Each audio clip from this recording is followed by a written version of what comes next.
Bom dia, boa tarde, boa noite, pessoal. Sejam bem-vindos a mais uma aula de álgebra computativa. Hoje nós vamos falar sobre dependência integral de um elemento de um anel sobre um ideal específico de um subanel dele. Isso vai ser bastante útil para, na próxima aula, a gente poder demonstrar um teorema clássico chamado Going-Down, que funciona de maneira reversa ao Going-Up, que nós já demonstramos, tá? Então vamos definir o que seria um elemento integral sobre um ideal. Vamos supor que a gente tem uma extensão de anéis qualquer, de A para B,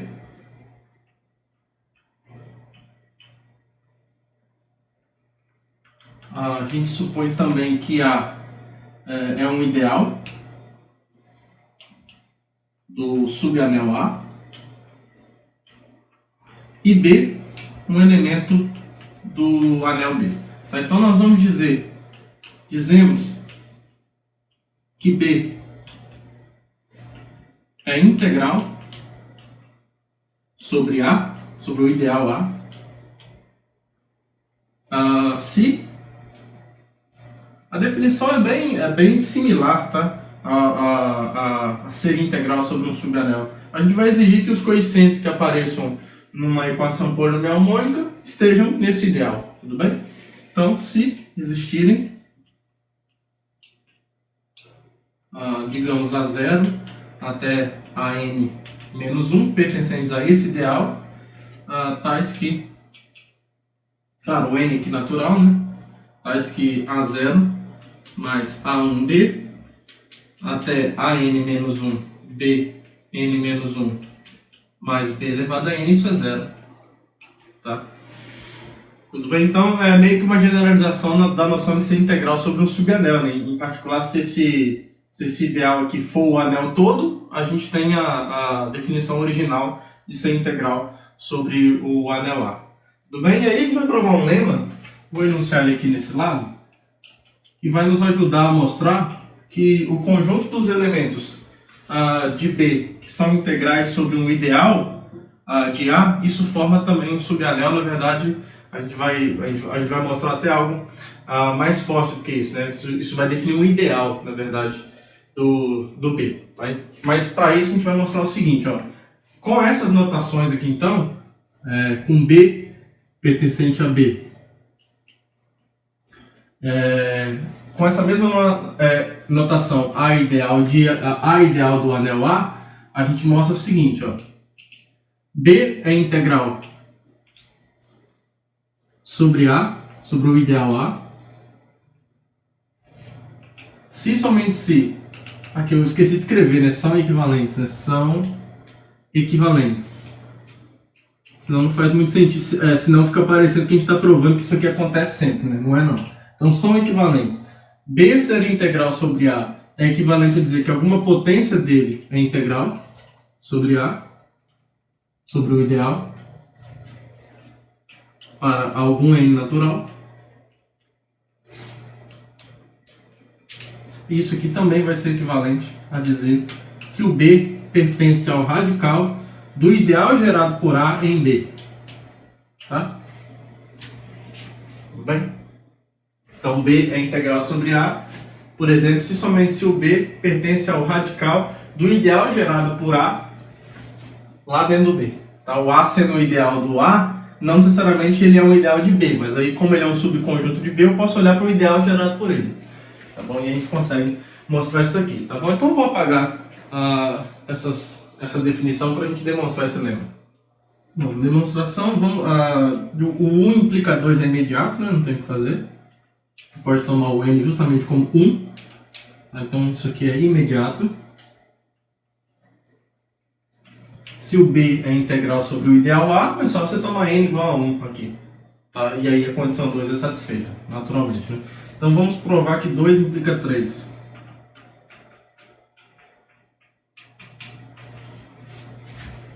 Então a hipótese agora me diz, por hipótese,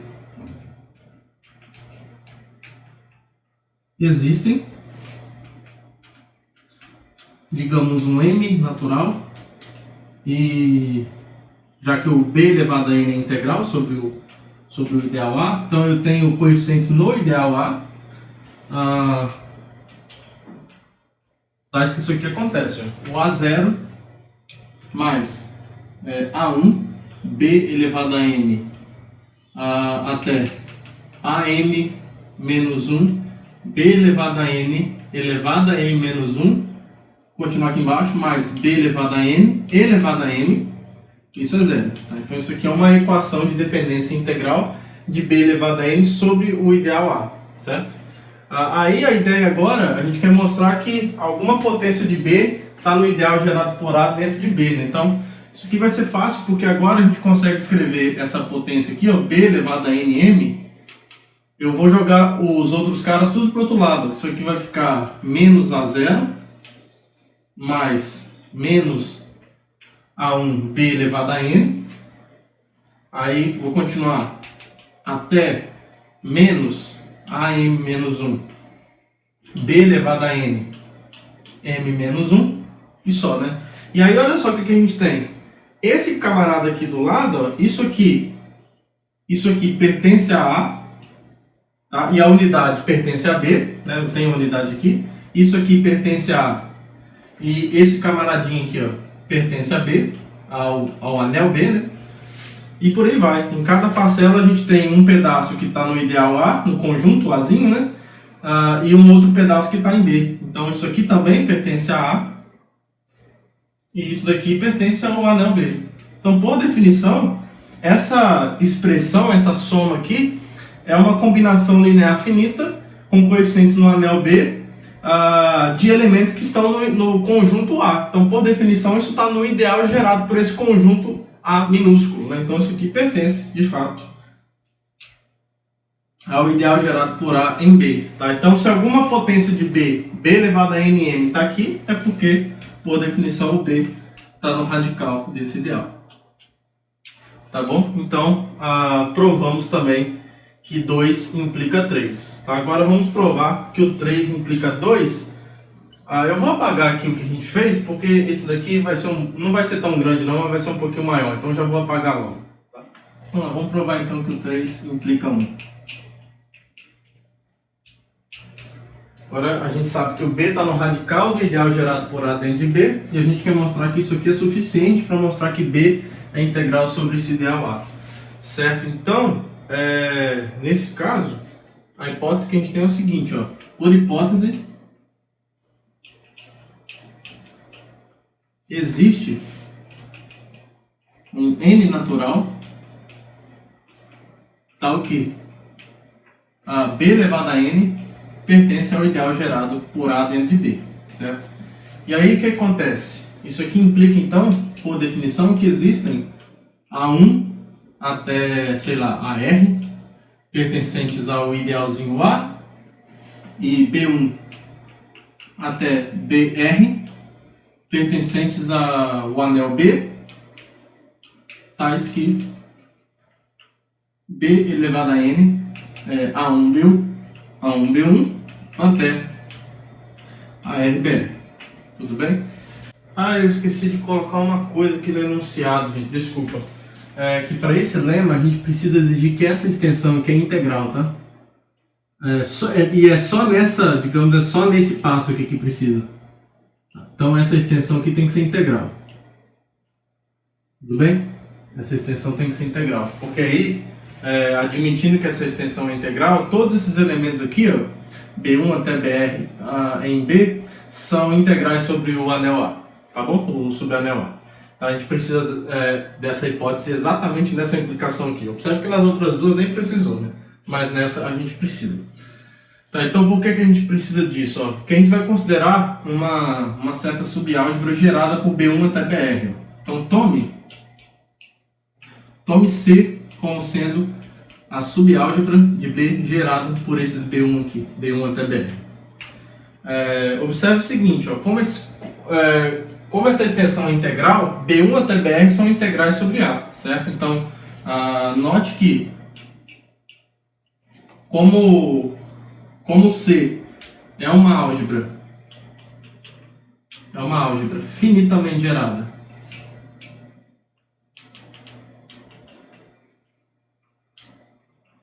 como C é uma álgebra finitamente gerada, e essa extensão aqui é integral, por que essa extensão é integral? Porque todos esses caras aqui são integrais sobre o A, certo? Então, observe que se todos esses caras são integrais sobre o A, essa álgebra aqui é toda integral sobre o A. A gente já viu isso lá para trás. E aí a gente tem uma álgebra finitamente gerada, cuja extensão é integral. Então, essa extensão é finita. Nós já vimos isso. Então, essa extensão aqui, ó, é finita. Então, isso quer dizer que C é um A submódulo finitamente gerado de B. Certo? Então, isso sendo uma extensão finita, daí existem elementos que eu vou chamar de W1 até WL pertencentes a C, tais que C é o módulo gerado por essa quantidade finita de elementos, a WL. Tá bom? Então, observe o seguinte, ó. Observe que B elevado a N pertence ao ideal gerado por A em C, certo? Porque esses B's aqui estão em C e os A's estão em A, no conjunto Azinho. Tudo bem? E aí, como esses caras aqui estão em C, isso daqui é um ideal de C. Então, se eu multiplicar B elevado a N por qualquer WI desse, continua nesse ideal, certo? Porque a nossa ideia agora é tentar usar o truque do determinante, por isso que a gente está fazendo isso. Então, e como esses elementos aqui pertencem a C, então o B elevado a N WI pertence ao ideal gerado por A dentro de C para todo I de 1 até L. Isso aqui vai ser interessante então, porque como C é um submódulo finitamente gerado por esses caras, então a gente consegue escrever para cada I de 1 até L, podemos escrever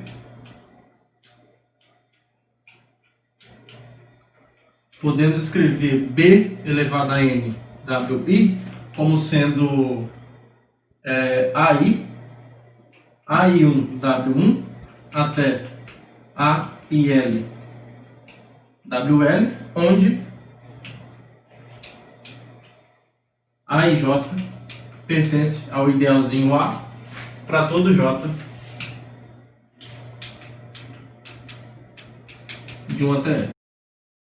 Essa igualdade aqui, ó, aqui é o velho truque do determinante de novo, né? Então, logo, escrever aqui, ó, logo, se a gente pegar essa matriz aqui, ó, B elevado a N multiplicada pela matriz identidade L por L, menos a matriz L por L, definida por esses A e J, e multiplicar por esses elementos aqui, ó, que estão no anel C, W1 até WL, essa igualdade aqui, por conta dessa igualdade, esse produto aqui dá zero. Então, isso aqui é igual ao zero. L vezes aqui. Tá? E aí é a velha história. Se a gente multiplicar pela adjunta desse cara aqui em ambos os lados, a gente vai obter, multiplicando pela adjunta clássica dessa matriz aqui,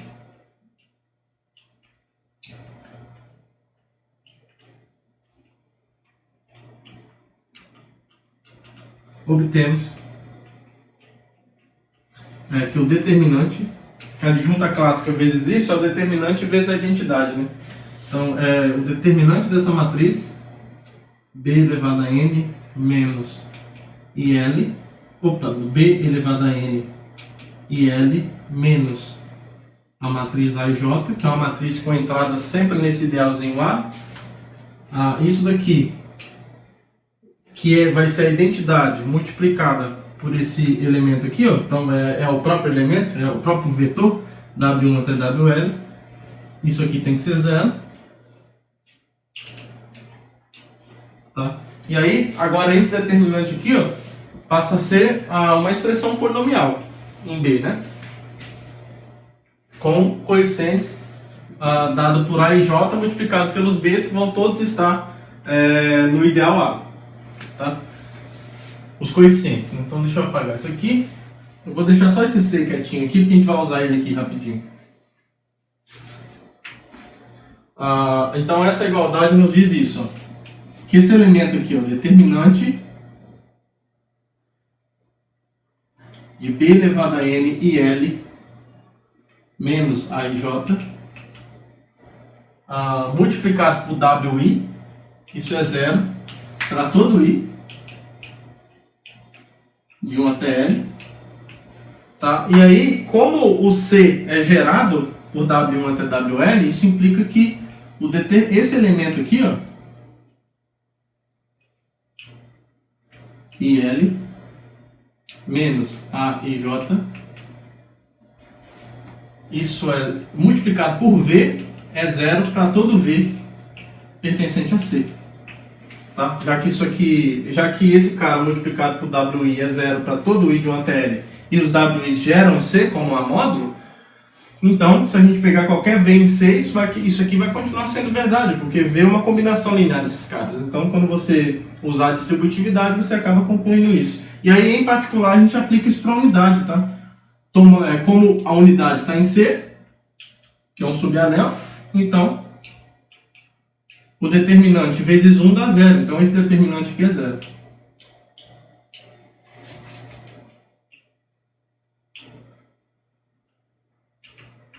Esse determinante aqui é 0. E aí acabou, tá? Porque isso aqui agora é uma expressão polinomial no B, mônica em B, certo? Mônico em B, de grau L vezes N, certo? L vezes N, onde os coeficientes não mônicos vão estar acompanhados sempre de algum elemento multiplicado por A. Tá? Isso, vão estar acompanhados por elementos multiplicados por A e J, onde todos eles estão nesse ideal. Tá? Então isso aqui é uma expressão polinomial com coeficientes no idealzinho A, no elemento B. Certo? Isso no elemento B. Eu ia falar variável, mas B não é variável, né? Mas é em B. Então isso aqui implica que B é integral sobre o ideal A.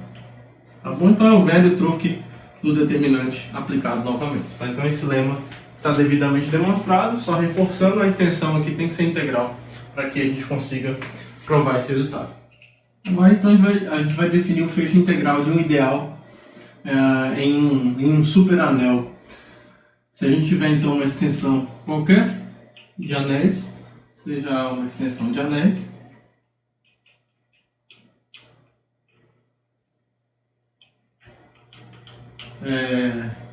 e A um ideal e A um ideal de A. Então o fecho integral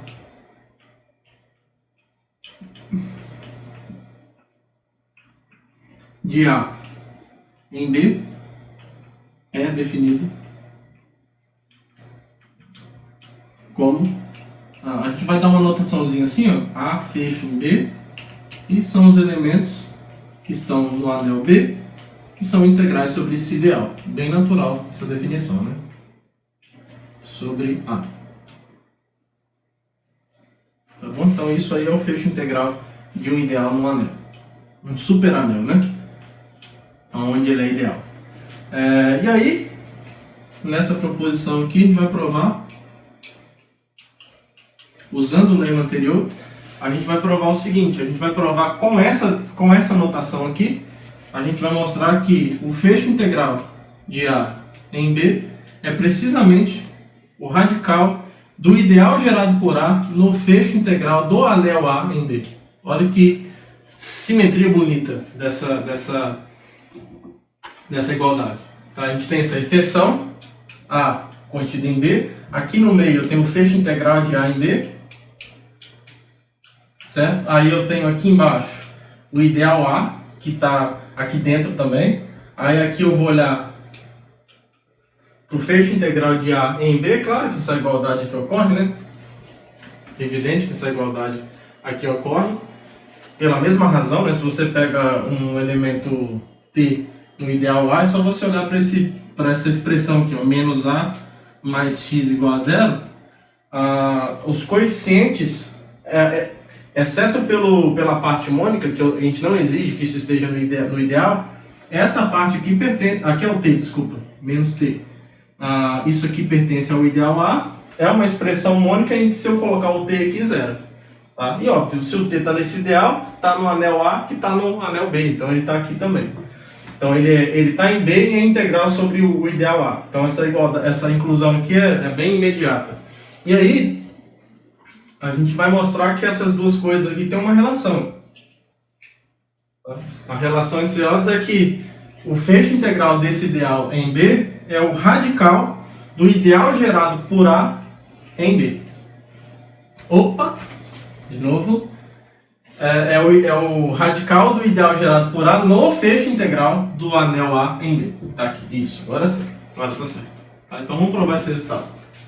A gente vai então aplicar o lema anterior nessa extensão aqui. Ó. Temos claramente que essa extensão aqui é algébrica. É integral. A essência é a mesma. Né? Temos que essa extensão de anéis aqui é integral. É uma extensão integral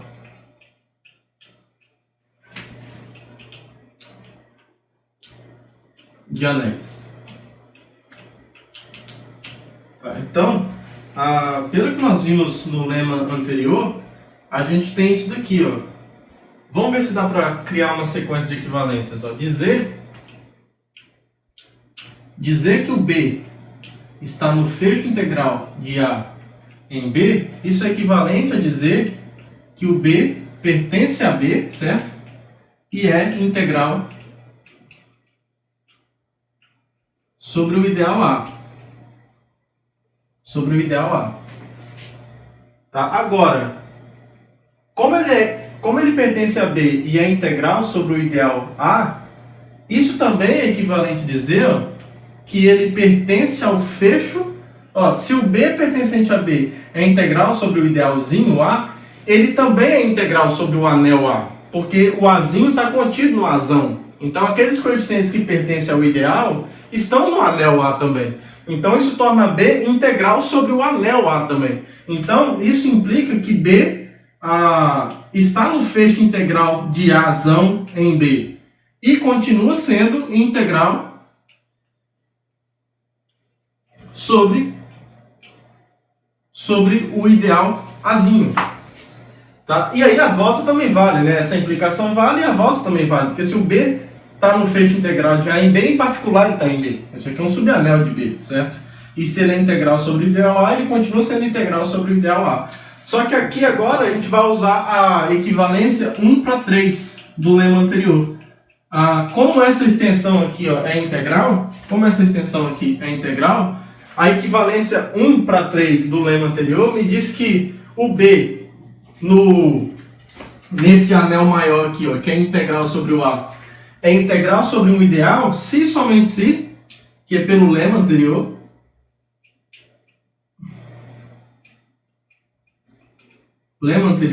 se somente se o B está no radical do ideal gerado por A nesse anel aqui.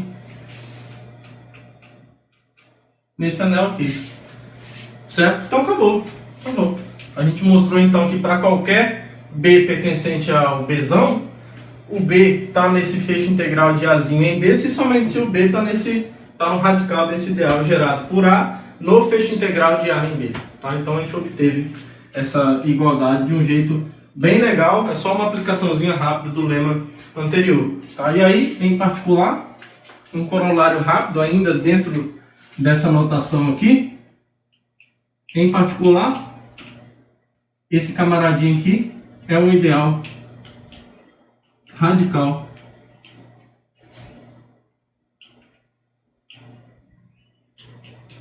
do fecho integral de A em B.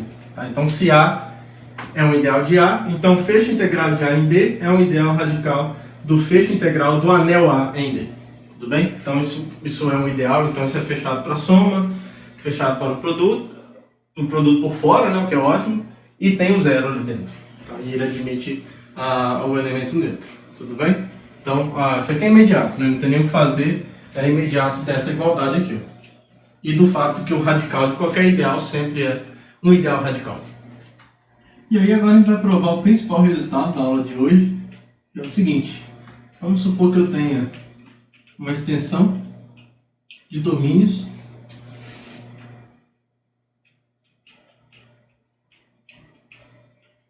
uma extensão de domínios A, um ideal de A, sejam, né? Um ideal de A que tem alguns ingredientes, né? K para nós aqui é o corpo de frações de A. A gente vai supor que também que B é um elemento em B integral sobre A, tá? Onde a gente vai supor que A também é um domínio normal.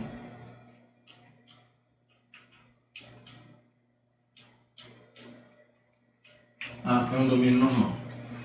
Então a gente vai mostrar o seguinte: a gente vai mostrar que B, como a gente tem essa inclusão aqui, né? A contido em B, a gente tem naturalmente a inclusão do corpo de frações de A no corpo de frações de B, já que eles são domínios. E aí o B sendo integral sobre A, nós já vimos que o B aqui dentro é algébrico sobre K, tá? Então isso não tem muito o que fazer. Então o B é algébrico, mas o mais importante aqui para nós é o seguinte, ó, o B é algébrico sobre K. E aí, se ele é algébrico sobre K, então o polinômio minimal, que é o polinômio de menor grau mônico que anula B, certo? Um polinômio que a princípio com coeficientes em K, né?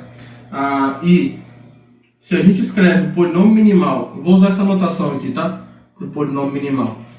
Se esse aqui é o polinômio minimal escrito dessa forma, an-1, x elevado a n-1 mais x elevado a n, se isso aqui é pertencente a kx, é o polinômio minimal. É o polinômio minimal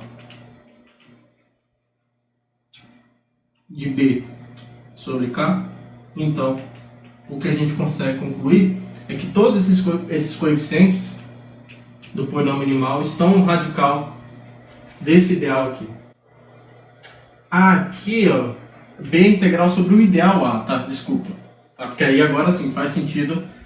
Ele tem uma equação polinomial com coeficientes no ideal A, e a gente vai ver que a equação polinomial no corpo K de menor grau possível que anula B também vai ter os coeficientes desses caras vão estar no radical de A, desse ideal aqui, tá?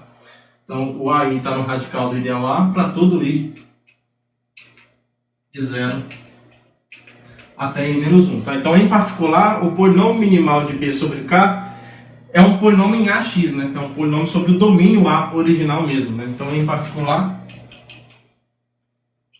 já que os coeficientes estão no radical de um ideal, então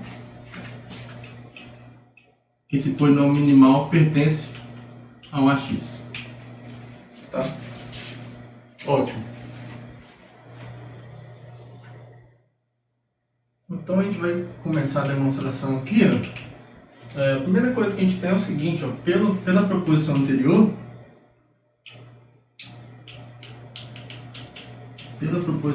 se a gente olhar para o fecho integral do ideal A no corpo K,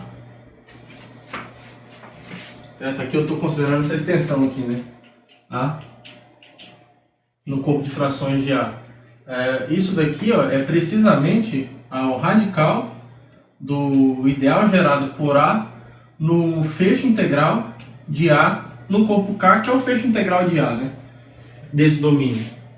Que aqui, no caso, quando a gente olha para a extensão do domínio para o seu corpo de frações, a gente não coloca nada aqui embaixo. E aí, sabendo que o domínio é normal, a gente tem por hipótese que isso daqui é o radical do ideal gerado por Azinho no próprio A mesmo. Tá? E é isso que é o próprio ideal A, já que o Azinho é o ideal do Azão. Então isso aqui é um radical do ideal A. Tá? Então já vai começar a nos ajudar nesse processo aqui. Aí, por outro lado, a gente sabe que esse cara aqui é integral sobre o Azinho, né? Então ele tem alguma expressão, ele admite alguma relação de dependência integral sobre esse ideal A. Então, como a gente guarda essa informação, vamos continuar aqui, ó. Como o B é integral sobre sobre o ideal A, então existem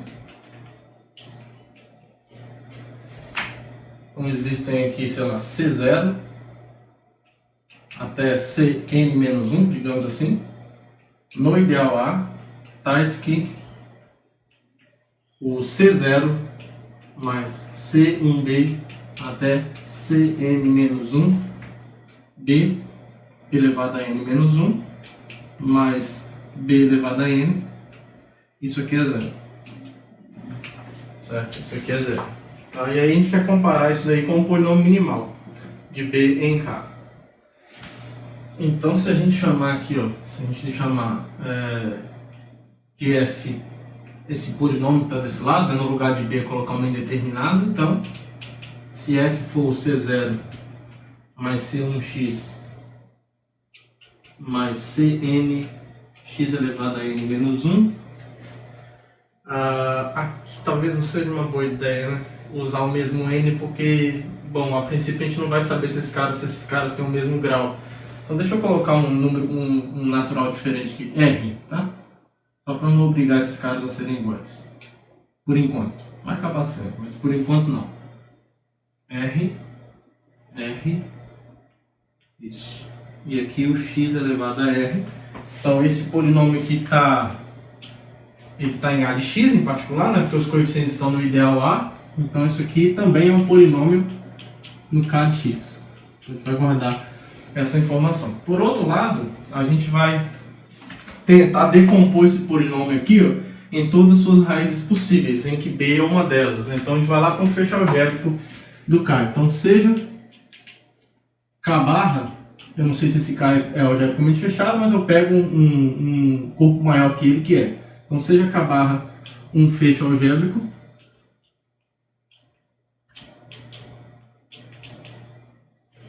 de K. Poderia, na verdade, pegar o K aqui só mesmo como um corpo de decomposição desse polinômio P, né? Mas tudo bem, a gente pega o fecho algébrico logo. Então K barra o fecho algébrico de K, e vou chamar aqui de B1, B2 até BT, todas as raízes desse polinômio minimal nesse fecho algébrico, tá? Todas as raízes desse polinômio minimal em K barra. Tá? E aí a gente pode escrever como esse polinômio aqui é mônico, o polinômio minimal é mônico, eu posso escrever ele, eu posso decompor ele como sendo um produto desses polinômios de grau 1, né? E aí eventualmente podem aparecer a multiplicidade nessas raízes, mas para mim aqui isso não é um problema. Então BT elevado a um ST, onde aqui SJ é maior ou igual a 1 para todo J de 1 até T. Então isso aqui é a decomposição desse polinômio minimal em fatores lineares. Como eu estou no corpo algebricamente fechado, isso é sempre possível. Onde o B1 aqui é a raiz B, e aí eu chamo as outras raízes de outros nomes, que para mim não importa muito agora. Tá? E aí, um detalhe que nós temos aqui é o seguinte, ó, é que o f de B é zero, né? O f de B é zero. E aí, se o f de B é zero, o polinômio minimal tem que ser um divisor dele, pela definição do polinômio minimal. Então, como o f de B é zero, então, o polinômio minimal tem que ser um divisor de f em K de x. Em K de x, né? O f está em K de x e anulo B, então, como esse carinha aqui é um polinômio minimal, isso precisa acontecer. Tá? Deixa eu apagar algumas coisas aqui, então. Beleza, e aí agora, essa divisão aqui, ó, obriga necessariamente a essas outras raízes aqui do polinômio minimal serem raízes de f também, tá? Então o que acontece, ó? Por conta dessa divisibilidade, isso aqui acontece, ó, f de bi é zero agora para todo i de 1 até T. Isso. Então isso aqui está nos dizendo que, olha só, que cada BI desse está no fecho integral. Como os coeficientes de f estão no ideal A original, então isso daqui está no fecho integral do ideal A no fecho algébrico de K. Tá? Que a gente já viu que é o quê? Só rapidinho aqui. Isso aqui é a mesma coisa que o radical do ideal gerado por A. Ó, o A está aqui, que está aqui no K-barra, né? Então o fecho integral do A no fecho algébrico do corpo K, só indo devagarzinho aqui, ó, é o ideal gerado por A no fecho do anel A no fecho algébrico de K. Certo? Isso. Exatamente. Então cada BI desse está aqui, para tudo I de 1 até T. Aí agora a gente vai usar uma ideia que a gente já usou antes, porque olha só, como o polinômio minimal se escreve assim, então olha só, assim, A0 mais A1 x até AN menos 1 x elevado a N menos 1 mais x elevado a N, isso aqui é o polinômio minimal de B sobre K, que também tem essa fatoração, certo? E aí os coeficientes vão ser polinômios em B1 até BT. Tá? E aí como esses caras são integrais sobre o ideal A, vai acabar agora. X menos B1, S1, até x menos BT, ST. E aí por conta dessa igualdade, isso aqui implica então que para cada, vou colocar assim, e daí, para cada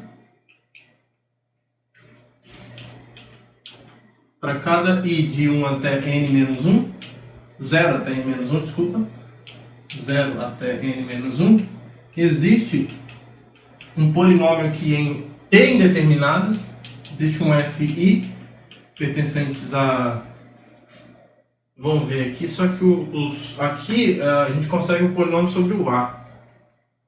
Porque vai ficar tudo em D1 até BT, o resto é tudo que está no menor anel possível aqui mesmo. Cada FI aqui está nesse anel de polinômios em T indeterminadas, que com o iésimo elemento aqui, o iésimo coeficiente, aí é uma expressão polinomial de B1 até BT. Só abrir essa expressão aqui e comparar os coeficientes adequados, tá? E aí a gente usa o fato de que cada carinha desse daqui, ó, é integral sobre o ideal A, como nós vimos aqui, e aí nós já vimos que esse conjunto aqui, ó, é fechado para o produto, para a soma, tá? Então isso daqui implica que cada AI pertence ao fecho integral do ideal A no fecho algébrico de K, para tudo I de 0 até N menos 1. Tá? Por isso que é importante, deixa eu colocar direitinho aqui, para todo I de 0 até N menos 1. Por isso que é importante mostrar que esse carinha aqui, o fecho integral do ideal, também é fechado para soma em um produto, porque cada elemento desse aqui, sendo uma expressão polinomial de elementos que são integrais sobre o ideal, isso aqui permanece sendo integral sobre esse ideal. Só que esses coeficientes estão no corpo K, porque eles são os coeficientes do polinômio minimal de B sobre K. Apesar de ter essa expressão polinomial aqui, essa fatoração lá no fecho algébrico, mas no fim das contas esse polinômio tem coeficientes no corpo K. Então o que a gente tem aqui é o seguinte, ó. Para todo I, o AI pertence a K e é integral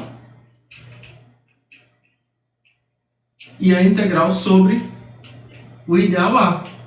Isso para todo I de 0 até N menos 1. Agora, isso aqui me diz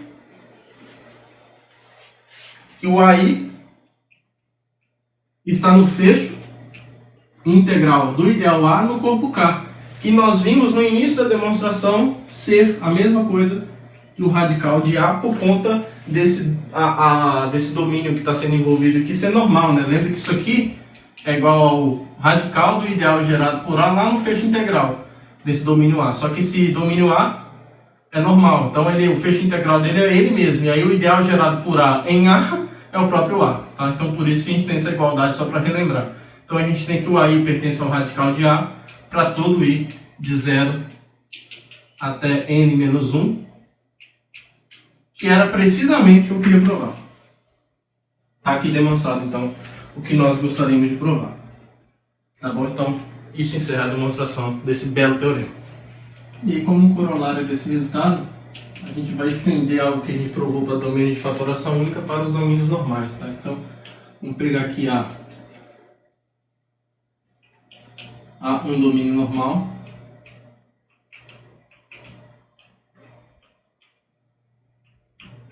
K, corpo de frações de A, e F, um polinômio em A de x sobre esse domínio, né, mônico. Então, a gente vai mostrar o seguinte. F é irredutível como elemento do corpo como elemento no anel de polinômio sobre o corpo de frações de A, se somente se F é irredutível. F é irredutível como elemento no anel de polinômios A de x. Tá? Então a gente provou esse resultado aqui, também chamado às vezes, né, uma das versões do lema de Gauss para os domínios de fatoração única, e aí a gente consegue estender esse resultado para domínios normais. Estender porque todo domínio de fatoração única é normal, a gente já viu isso. Então vamos demonstrar esse resultado. Assim como a gente fez lá no caso de domínio de fatoração única, a gente vai provar as duas implicações pela contrapositiva. Uma delas nem depende de estar no domínio normal. Tá? Vamos ver qual é aqui. Se for redutível em AX, ele vai ser redutível em K de x também. É essa a implicação aqui, que a gente vai fazer pela contrapositiva. Então, vou supor F redutível em A de x, então seja F. Supõe que F seja redutível em A de x.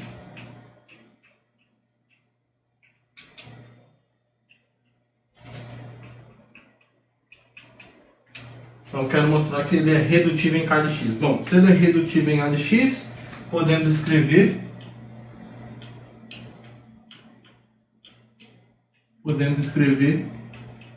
F igual a G vezes H, onde G e H são elementos não invertíveis desse anel de polinômios. Tá? São elementos não invertíveis. Desculpa, são não invertíveis, isso. São não invertíveis.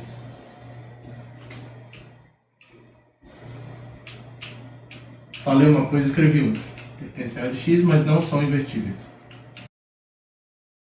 Aí, olha só. Então, em particular, o G e o H, em particular, G e H estão em K de x.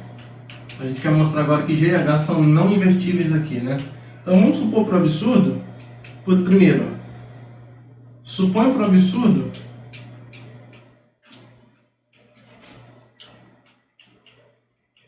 que G seja um invertível no anel de polinômios em K de x.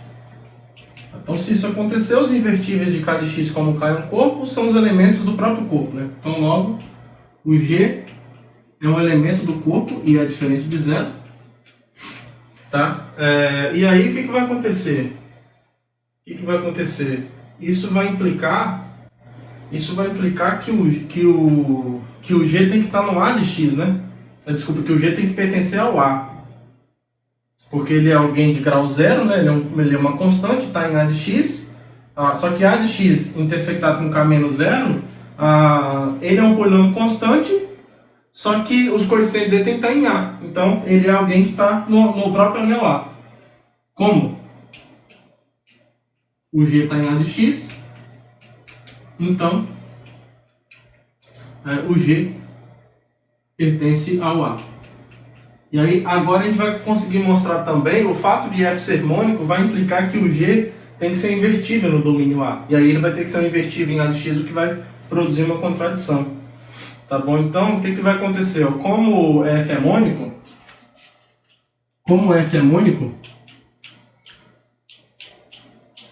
então, sendo, sei lá, HR, o coeficiente líder,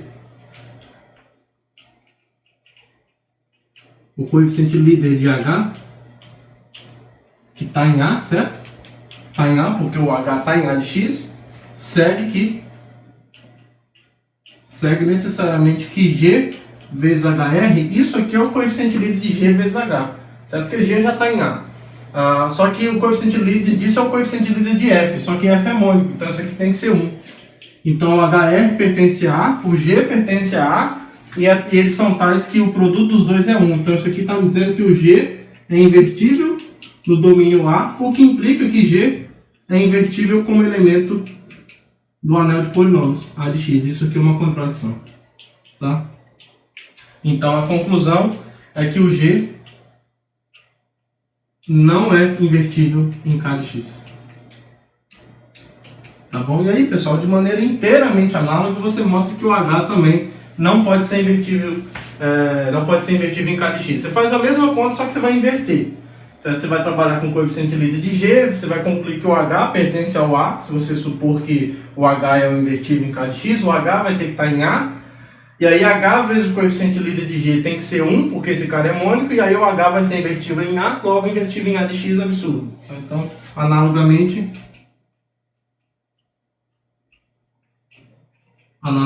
o H também não é um invertível em K de X. E aí, essa igualdade aqui agora é tal que G e H estão em K de X e não são invertíveis em K de X. Então, essa igualdade me diz que F é redutível em K de X. Tá? Então, logo, F é redutível em K de X, porque a gente pode decompor F como um produto de dois elementos que não são invertíveis em K de X, tá bom? Então F é redutível em K de X. Então essa implicação foi pela contrapositiva, né? A gente mostrou que F ser redutível em A de X implica que F é redutível em K de X. Tudo bem? Agora a gente vai provar outra implicação também pela contrapositiva. Então vamos supor aqui, suponha que F, vamos para a contrapositiva, né? Eu quero mostrar que isso implica nisso, então vou mostrar que a negação disso, então suponha que F seja redutível em K de X.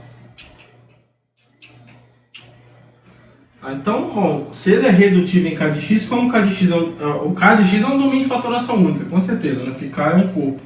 Então isso quer dizer que ele tem pelo menos um divisor irredutível, certo? E que eu já posso pegar mônico, porque eu estou sobre um corpo, tá? Eu tenho um G irredutível que divide F e eu já posso escolher ele mônico, porque se ele não for mônico, eu posso, como eu estou num corpo, eu pego o coeficiente líder e multiplico pelo inverso do coeficiente líder e torno ele mônico por conta disso, tá? Então, como K de X, como K é um corpo,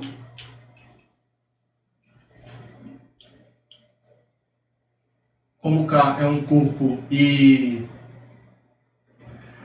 isso implica que K de X é um domínio de fatoração única, a gente já sabe disso. E daí existe G em K de X irredutível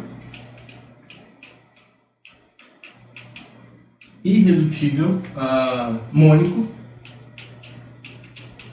tal que o G divide F em K de X, naturalmente. Eu estou olhando para F aqui como elemento de K de X, apesar de ele estar em A de X, né? Isso aqui eu estou olhando para essa divisão em K de X. Então existe um H pertencente a K de X, tal que F é igual a G vezes H. Aí esse H é não invertível, né? Porque se o H fosse invertível, o F seria associado a G. O G sendo irredutível, o F seria irredutível também, tá? Aí agora então a gente vai usar o resultado da última aula, porque agora o que acontece aqui, ó? Como o G é mônico e o F é mônico, o H também tem que ser mônico, certo? Então, como F e G são mônicos, F e G são mônicos,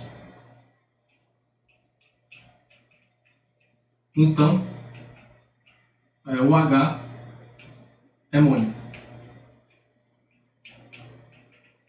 E aí o que acontece? Eu tenho F e G e eu tenho que G vezes H pertence, isso é F que está em A de X, certo? Aí na última aula nós vimos como um corolário daquele resultado que mostrava, né, que se eu tivesse o produto de dois elementos aqui, se esses caras fossem mônicos, né, isso implicaria então que os dois estão aqui. E aí aplicando esse resultado no caso de domínios normais, a gente tem aqui A de X e aqui A de X, certo? Sem nada. Então se A é um domínio normal, nós provamos que K é o corpo de frações dele, nós provamos que se eu tiver um produto de dois elementos que estão em K de X caindo em A de X, então os dois elementos já estão em A de X. A gente provou isso, tá? Então, acabou, não tem muito o que fazer aqui não. Como isso aqui está em A de X, e G e H são mônicos,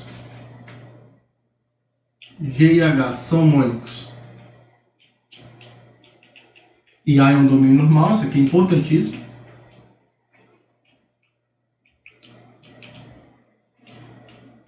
Então,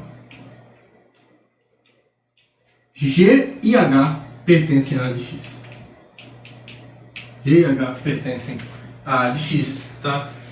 E aí, essa igualdade aqui, então, vai me dar uma fatoração não trivial pro F, certo? Então, isso implica, claro, né, esse H aqui não pode ter grau zero, porque o F, eu estou supondo que o F é redutível, né? E o G é irredutível, então o grau de H é maior que zero, tá? Então, como o grau de H é maior que zero, justamente porque se H tivesse grau zero, o F e o G seriam associados. Então F seria associado a alguém que é irredutível, logo F seria irredutível, eu estou supondo que não é. Então, como o grau de H é maior que zero, então F é igual a G vezes H com G e H em A de X, os dois não invertíveis, certo? G não invertível em A de X, porque o G é irredutível, e o H também não invertível, porque se ele fosse um invertível em A de X, ele deveria ser uma constante, certo? E aí ele teria grau zero, não pode acontecer. Se ele é invertível em A de X, ele tem que ser um elemento invertível do domínio A, já que isso aqui é um domínio. E aí ele seria alguém invertível do K de X, e aí o grau dele seria igual a zero, seria um absurdo, tá? Então, isso daqui nos diz então que o F é redutível em A de X. Tá bom? Então, isso fecha a demonstração desse resultado, e isso fecha essa aula de hoje. Espero que vocês tenham gostado, que todos tenham um bom dia, uma boa tarde, uma boa noite. Um abraço para todo mundo e até a próxima aula. Tchau, tchau. Now the world don't move to the beat of just one drum. What might be right for